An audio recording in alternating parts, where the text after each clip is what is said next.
ilə qarşılaşırıq. Sadəcə olaraq vurguladığınız kimi tez-tez olur bizdə bu. Sezon əvvəlində olur və zədələr də uzun müddətdə olur.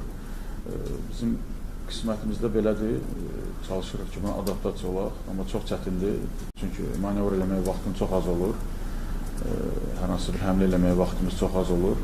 Və bilirsiniz, həqiqətən də Markonun biz böyük müddətlə transfer eləmişdik. Amma ilk gəldiyi gündən də özü ilə aramda söhbət olanda bildirmişdim ki, bizdə elə olmayacaq ki, sən bütün oyunlarda sən qapıda durursan. Bizdə Aydın kimi təcrübəli milli komandanın üzvü var və aramızda sağlam rəqabət olacaq. Bəzən də yaxşı oynadığın halda o şans alacaq və yaxud o yaxşı oynadığı halda sən şans alacaqsan və bu şəkildə sezonu davam etdirəcək.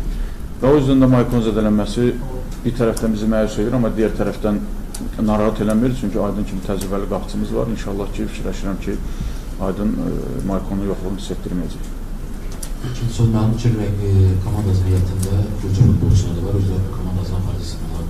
Onlar ümumiyyətlə rəqib barədə fikir bazı aparması və ən əsası onların hazırlıq durumunda, yəni motivasiyaları böyüdür, öz həmiyyələrini qarşı oynamaq, yoxsa onlar üçün də adi növbəti bir rəqiblə qarşılaşma kimi bir mücadələ olacaq? Demək olar ki, ciddi məsələləri müzakirə eləməmişik. Şəhər, stadion, azarkeşlər, bu kimi sualları müzakirə eləmişik. Çünki bugün müasir dövrdür. Özümüz də rəqibin bir oyunda iştirak eləmişik. Köməkçi məşqçilərim canlı şəkildə iştirak ediblər və rəqibi də azdan çoxdan tanıyırıq. Məsələn, Amoniya ilə qarşılaşmamışdan öncə Amoniya ilə qarşılaşmışlar. Oradan da müəyyən məlumatım vardı o komanda haqqında. Bu ildə bir çox oyunlarını izləmişik. Son dönemdə də bilirsizlərdə çempionat fəal davam edir. Heyətimizdə olan Volkovun, Papunaşvilinin nəsə əlavə bir məlumat verməyinə çox da ehtiyacımız yoxdur. O yüzden də özüm üçün də biraz qeyri-etik hesab edirəm ki, onlar da Gürcüstanlılardır, nə olsun, meydanda rəqib olacaq, amma onların vətənidir. Əlavə motivasiya, mən onlarda xüsusi bir motivasiya eləmirəm onları ki, oynayasınız, özü daha yaxşı tərəfdən göstərəsiniz, yaxınlarınız, əzizləriniz daha da yaxından izləyəcəksiniz. Köhnə tanıyan azarkeşlər. Mən özüm onları adi bir oyuna kimi hazırlayıram onları. Yəni adi nə mənada ki, istir Torpedadır, istir və yaxud Latviya komandası və yaxud Latviya komandası. Özlərində soruşmamışam, istər... Nə qədər istəyirsiniz? Həmişə olduğu, Papunaşvilidə həmişə olduğu Volkovda, həmişə məşqlərdə istəklidirlər, çalışqandılar. Avrokuboklara həmişə bütün futbolçular, istər rəqib, istər biz xüsusi hazırlıq olur. Mən futbolçuların hamısında hiss edirəm. Və inşallah ki, sabah arzu eləyək ki, meydanda ən yaxşılardan biri olar olsun.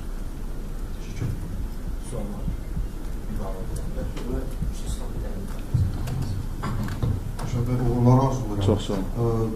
Artıq neçə zirən baş məşqçisiz? Avrokuboklar öncəsi bu cür, belə deyək də, bir çaşbaş salan plan, öncədən hazırlanmamış plan, yəni tam hazır olmadığınız dönəmi xatırlayırsınız, yoxsa bu zirədə olduğunuz müddətdə Avrokuboklar öncəsi ən çətin dönəm kimi yadda qala bilər? Bəli, həqiqətən 6-cı ildir zirədəyəm və 4-cü Avrokubok yarışımız olacaq inşallah, iştirakımız olacaq Avrokuboklarda. Həqiqətən də ən çətin period oldu. Çünki finalda məğlub olduqdan sonra və son 2 tur qalmış bəlli olduqda ki, biz Avrokuboka getmirik, rəhbərlə görüşümüz oldu və belə bir plan tutduq ki, inşallah uzun bir komanda yığaq, komanda dəyişikliklərlə yeniliklər eləyək və uzun müddətli bir plan cızaq. Və o yüzden də özünüz də gördünüz, gedişatda bir çox futbolçularla yollarımızı ayırdıq. Həm düşündük, onların xeyrinə olar başqa klubda çıxış eləmək, həm bizə daha fərqli və yeni futbolçularla işləmək daha yaxşı olar, xeyrimizə olar. Və sonra bu məsələlər qalxdıqdan sonra artıq məcbur olduğumuz nöqtədən davam eləyək. Və belə sonra da rəhbərlə yenə görüşümüz oldu. Belə bir qərar qəbul elədik ki, Avrokuboklara görə tutduğumuz plan strategiyada dəyişiklik eləməyək. Tələsi transferlər, tələsi seleksiya eləmək istəmirik. Bundan sonra komandamıza ən azı 5-6 futbolçu cəlb eləmək istəyirik. Ola bilərdi ki, sabahki oyuna qədər çatardıq, amma belə deyək, cəmi 1-2 futbolçu sıralarımıza qata bildik. Amma hələ 5-6 transfer bizdə açıqdır və o yüzden də ola bilər sabah olar, ola bilər bir həftə sonra, ola bilər avqustun sonunda olar və düşündük ki, tələsmədən, çünki başa düşürük bizi gələn il hansı son gözlür, necə bir son gözlür, rəqiblərin gücü və necə gücləşirlər. Doğru qeyd edirsiniz, çətin keçdi bu period. Həm təlim məşq toplantısımız cəmi 6 gün oldu. 2 yoldaşlıq görüş oynadıq. 10 gün burada hazırlaşıb, bir həftə Türkiyədə. Demək olar ki, bir ayımız tamamlanmır. Hazırlıq dövrün bir ay tamamlanmır. Sabah oyun öncəsi 26-27 gündür toparlanmışıq, başlamışıq məşqlərə. Bu məqamlar biz futbolçularla danışmışıq və rəqibin də nəzərə alsaq ki, reglamenti fərqlidir, çempionatın reglamenti fərqlidir. 17-18 tur oynayıblar, 16 günlük fasilə verilib Avrokuboklara qədər və o fasilədə 4 komanda, hansı ki Avrokubokda çıxış edəcək, öz aralarında yarım final, final, superkubok oynayırlar. Bir sözlə ideal hazırlıq periodu keçir rəqib. Aramızda elədiyimiz söhbətlərdə də və futbolçularla başa düşür ki, sabahki oyunda biz bəzi keyfiyyətlərlə bu hazırlıq arasındakı olan fərqi aradan qaldırmalıyıq. O təcrübədir, o xarakterdir, əzmkarlıqdır və bunların hesabına sabahları meydanda istəyirik ki, iki komanda arasındakı hazırlıq fərqini hiss etdirmək inşallah. İsmet Haliyev də verilmir. Sabah, yəni bugün də sabah havanın temperaturu yüksək, düzdür, axşam saat 8 olacaq oyun, amma hər bir anda mənim futbolçuların fikri maraqlıdır, yəni belə temperaturu yüksəkdir, ümumiyyətlə oyun ərzində hazırlığınız, ümumiyyətlə oyundan sonraki bərpa prosesi çətinlik törətməyəcəkdir. Yox, fikirləşmirəm. Bizdə bundan öncəki oyunlarda da 3 gündən bir oyunlarımız olub, isti havalarda da oyunlarımız olub. Yəni, düşünürəm ki, bir problem yaratmaz. Yəni, komanda şəklində hər cür bu oyuna hazırıq. Yəni, fikirləşirəm ki, heç bir problem olmaz. Bərpa prosesində problem olacaq, səhərsidə, isti havada oyunlar. Yox, bundan öncəki illərdə də belə bu aylarda istər konfrans liqası olsun, istər Avroliqa olsun, yəni isti havalarda oynamışıq. Yəni fikirləşmirəm ki, nəsə bir narahatçılıq yaradar.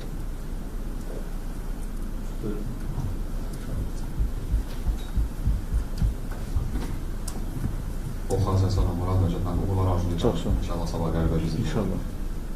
Şimdi ben biraz evvel de qeyd edim, təəssüflər olsun ki, belə alındı hazırlıq planı, transfer məsələsində daha uzun müddət planlarımız var idi. Bəs bu məsələlər oyuncuların motivasiyasına nə qədər təsir edir? Yəni sabahki oyunda biz oyuncuların, yəni necə deyim, yəni bu oyuna yanaşmasında hansısa bir fərq yaradır, belə olması sezon? Yox, tam əksinə düşünürəm ki, futbolçular sezon sonu məyus idilər ki, Avrokuboka düşməyiblər və baş verən hadisələrdən sonra Avrokubokda iştirak edilməkləri düşünürəm, onlar üçün əlavə bir motivasiya olmalıdır ki, tam əksinə düşünmürəm ki, hər hansısa bir negativ bir hisslər olsun onlarda. Təbii olaraq hər şey zamanında, vaxtında olanda daha yaxşı olur, daha gözəl olur. İstər futbolçular da, məsələn, elə futbolçular var ki, artıq çəki ilə gəlmişlər təlim məşq toplanışına bir neçə futbolçu və çox çəki fərqi var idi və bilirəm ki, beyinlərində artıq Avrokuboka düşməmişik, rahat istirahət ediblər, amma bilsəydilər ki, ən azından Avrokubokda oynayacaqlar, tam fərqli gələcəklər, istirahəti də tam fərqli keçirdəcəklər. Bunlar hamısı birbirine bağlı olan məsələlərdir, amma artıq bu olub və biz buna tez uyğunlaşıb bu iki oyunda inşallah ki, oyunları yüksək səviyyədə keçirdib, bu negativ halları hiss etdirməmək istəyir inşallah. Çox sağ olun.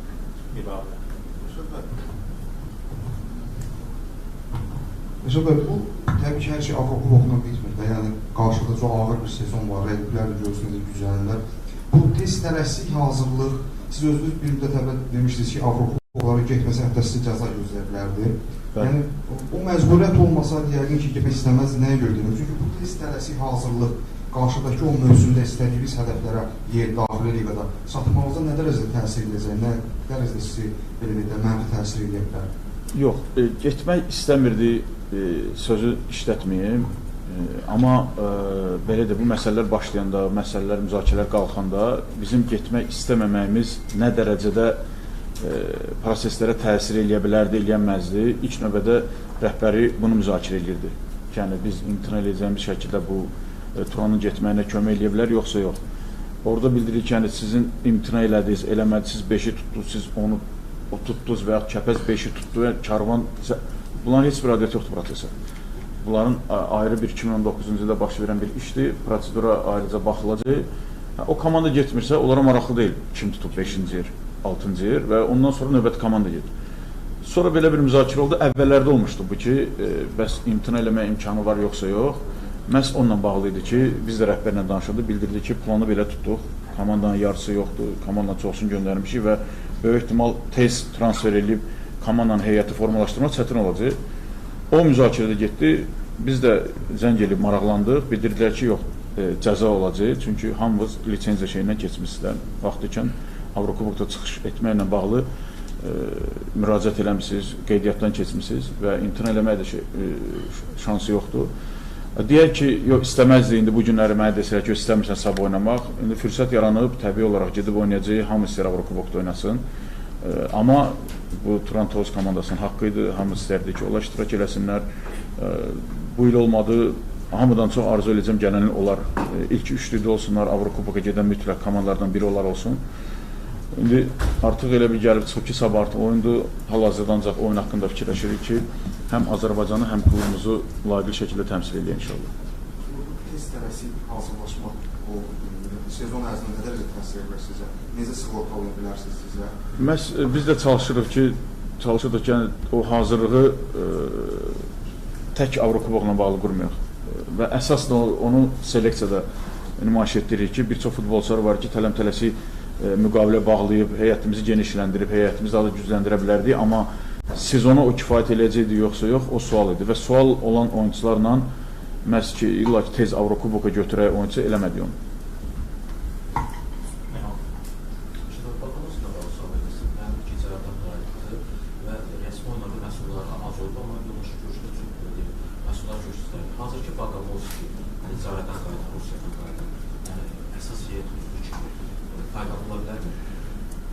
Belə deyək, indi əsas heyətlə bağlı nəsə bir açıqlama verə bilməyəcəm.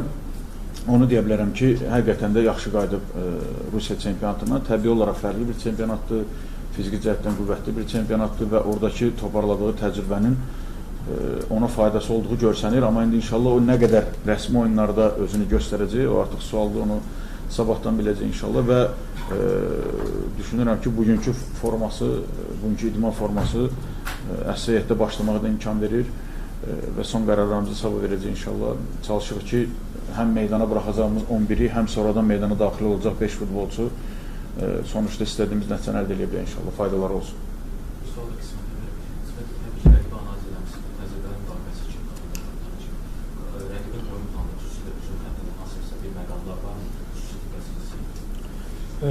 Məşqçilərimiz yetərincə bəli, rəqib haqqında bizə məlumatlar veriblər. Heyətlərində istər öz yerli futbolçular olsun, istər də əcnəbilər futbolçular olsun, hər an oyunu dəyişə biləcək futbolçular var. Bizə məşqçilərimiz onu çatdırıblar. Biz də sabah ilk dəqiqələrdən diqqətli olmalıyıq.